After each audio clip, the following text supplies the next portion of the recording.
খ্রিস্টানরা পরামর্শ করলো মুসলমানদের কাছে যাই, দেখি কিছু করা যায় কিনা। হ্যাঁ, মুসলমানদের কাছে আসছে। আসার পর বললেন আমিনকুম রাকিন, তোমাদের মাঝে ঝাড়ফুঁক করতে পারে কেউ আছে? সাহাবীদের আমির সাহেব যিনি, তিনি বললেন আছে তো, আমি আছি, চলো একটু ঝাড়ফুঁক করবা আমাদের লিডারকে। সাহাবী জবাব দিলেন না, দিমু না। কেন? খাওন চাইছিলাম, দাও নাই। এখন যদি তুমি ঝাড়ফুঁক করো, যদি আমাদের নেতা ভালো হয়ে যায়, 30টা বকরি দিব।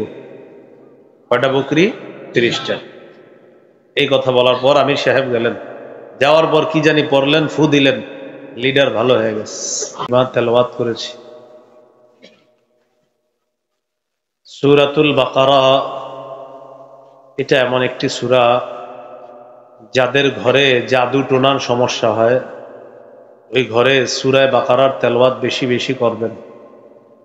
রাসূলুল্লাহ সাল্লাল্লাহু আলাইহি সাল্লাম বলেন, লা তাসতাতিউহাল বাতালাহ ওয়াস সাহারা।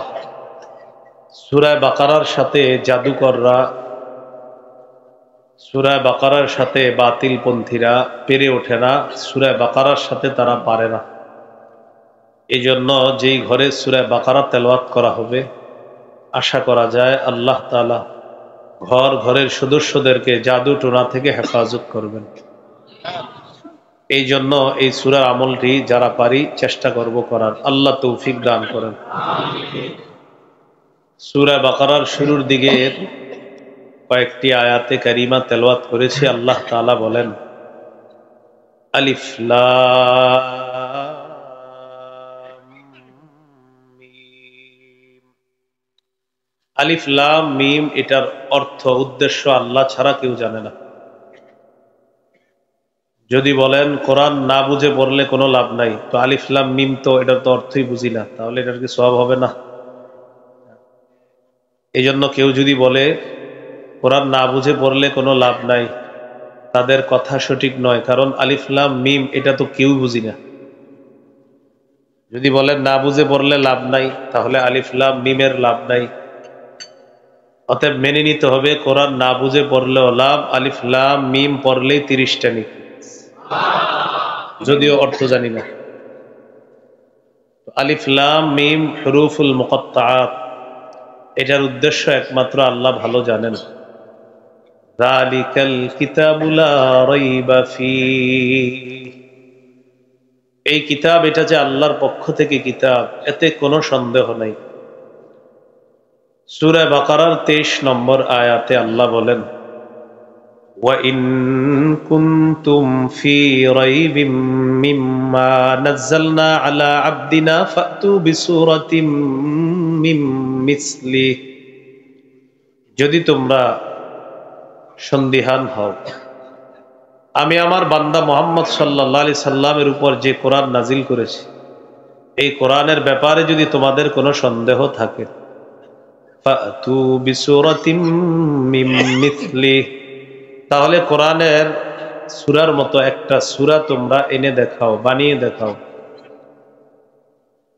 সূরা বাকারার 24 নম্বর আয়াতে আল্লাহ তাআলা নিজেই জবাব দেন, ফাইল লাম তাফআলু ওয়া লান তাফআলু, যদি তোমরা না পারো আর কিছুতেই পারবাও না, যদি তোমরা না পারো আর কিছুতে পারবাও না। কি বলে দিচ্ছে দেখেন, যদি তোমরা না পারো আর কিছুতে পারবাও না, জবাব আল্লাহ দিয়ে দিচ্ছেন। যদি তোমরা না পারো, এটা প্রথম, আর শোনো তোমরা কিন্তু পারবাও না, বলে দিচ্ছে।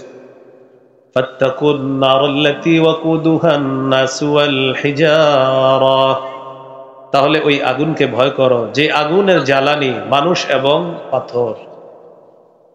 সূরা ইউনূসের 37 নম্বর আয়াতে আল্লাহ বলেন, ওমা কানা হাযাল কুরআনু আন ইফতারা মিন দুনিল্লাহ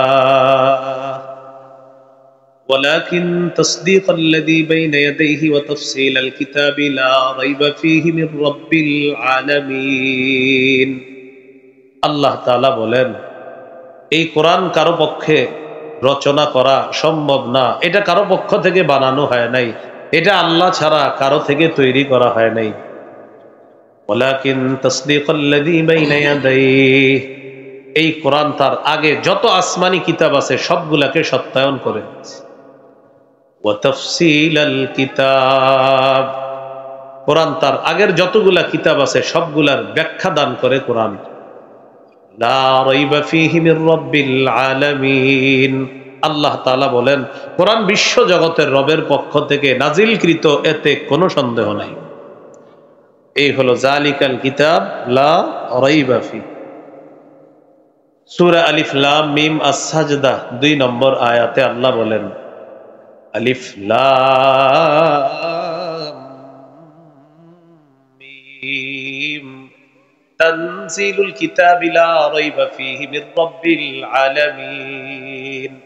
21 পারা 14 নম্বর পৃষ্ঠা সূরা আলিফ লাম মিম আস-সাজদা 2 নম্বর আয়াতে আল্লাহ বলেন এই কোরআন আল্লাহর পক্ষ থেকে অবতীর্ণ, লা রাইবা ফীহি মির রাব্বিল আলামিন, এটা বিশ্বজগতের রবের পক্ষ থেকে অবতীর্ণ, এতে কোনো সন্দেহ নাই।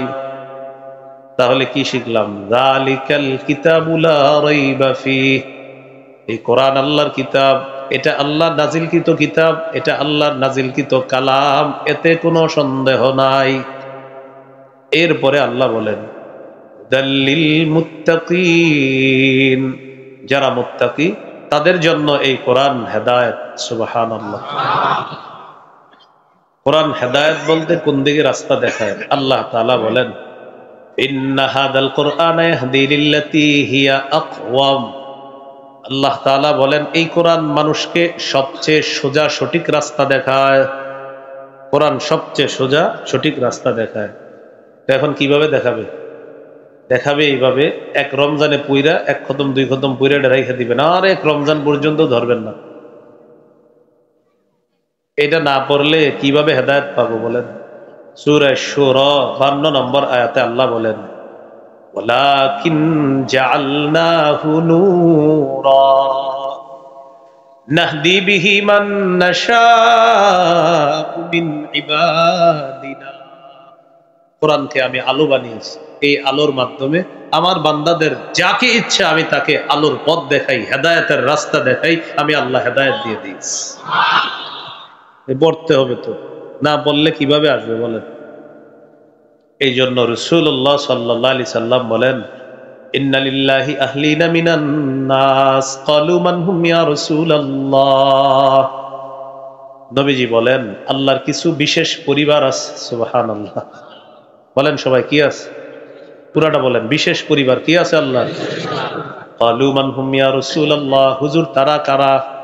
নবীজি জবাব দিলেন আহলুল কুরআন হুম আহলুল্লাহ ওয়া খাসাতুহু, যারা কোরআনওয়ালা, যারা কোরআনের উপর আমল করে, যারা কোরআন অনুযায়ী চলে, যারা কোরআন পড়ে, কোরআন শুনে, কোরআন অনুযায়ী জীবন গঠন করে, এই মানুষগুলা আল্লাহর পরিবারের সদস্য হয়ে যায়, আল্লাহর বিশেষ শ্রেণীর অন্তর্ভুক্ত হয়ে যায়।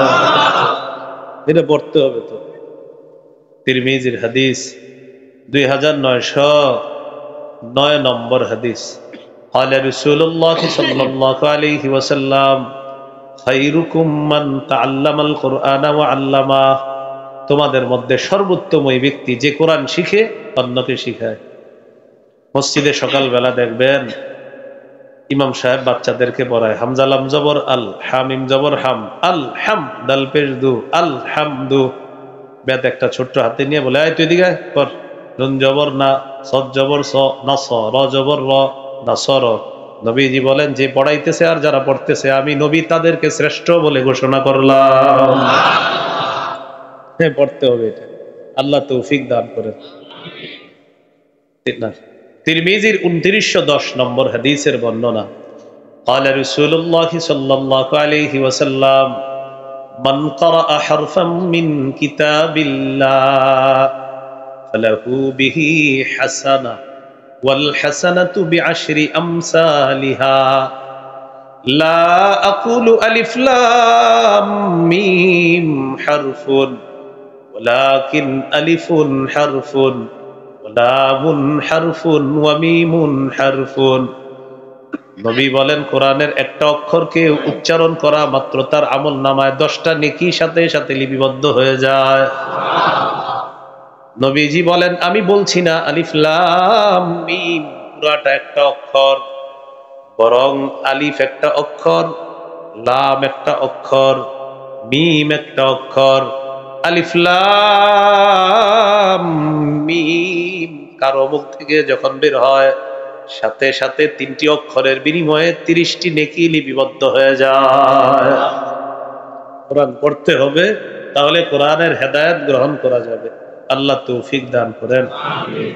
সূরা ইউনূস 57 নম্বর আয়াত, আল্লাহ তাআলা বলেন, ইয়া আইয়ুহান নাস قد جاءتكم موعظة من ربكم وشفاء لما في الصدور وهدى ورحمة للمؤمنين।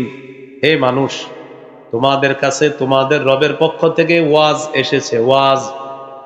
ওয়াজ কি? আল্লাহ তাআলা বুঝায় দেয়, পুরা কোরআনটাই হলো ওয়াজ। সুবহানাল্লাহ, বলেন পুরা কোরআনটাই কি? ওয়াশিফাউল লিমা ফিস সুদূর, তোমাদের যাদের অন্তরে রোগ আছে এই রোগের জন্য কোরআন হলো আরোগ্য, মেডিসিন, ঔষধ। যাদের মন খারাপ, আজকে ওয়াজ শোনার পর বাসায় গিয়ে কোরআন পড়বেন 10 মিনিট।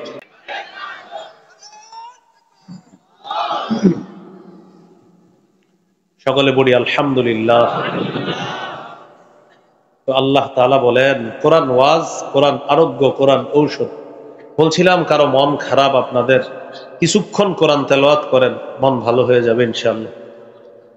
এই মাদ্রাসা, এই যে কাজী কারিমিয়া মাদ্রাসা, আপনার মন খারাপ, এই মাদ্রাসায় আসবেন, মোতামিম সাহেবের অনুমতি নিয়ে হেফজখানা ছাত্রদের সাথে 10 মিনিট বসবেন।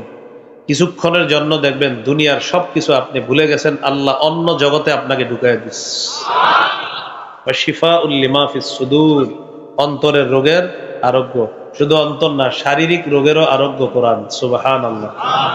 সাহাবীরা জিহাদে গেছে, খানা শেষ হয়ে গেছে, খ্রিস্টান পল্লীতে গিয়ে বলল, আমাদেরকে মেহমানদারি করা যায়? তারা জবাব দিল, না, মেহমানদারি করা যাবে না।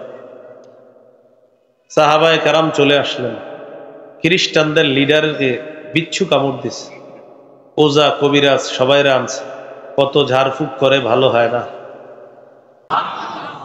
30টা বকরি দিয়ে দিছে। এখন সাহাবায়ে কেরামের মধ্যে মতভেদ শুরু হয়ে গেল, ফু দিয়ে যে বকরি পাইলাম, খাওয়া জায়েজ আছে কিনা, এটা তো আগে মাসালা জানতে হবে। কি করা যায়? চলো নবীজির কাছে যাই, কিছু করার নেই।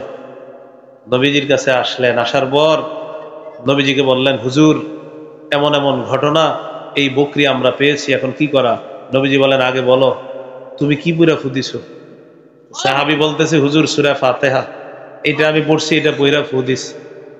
7 বার সূরা ফাতিহা পড়ে, রাতের বেলা 2টা 3টা, আপনি অসুস্থ, আপনার বিবি অসুস্থ, ছেলে মেয়ে অসুস্থ, ওই টাইমে হুজুরে পাবেন না, তিনি ঘুমায়, ইমাম সাহেব ঘুমায়, আপনি নিজেই 7 বার সূরা ফাতিহা পড়বেন, পানিতে পরে ফু দিবেন, ইয়াকিন করবেন, বিশ্বাস করবেন, আপনার অসুস্থ স্ত্রীকে পান করান, কিছুক্ষণের মধ্যে ইনশাআল্লাহ পরিবর্তন হবেই হবে ইনশাআল্লাহ।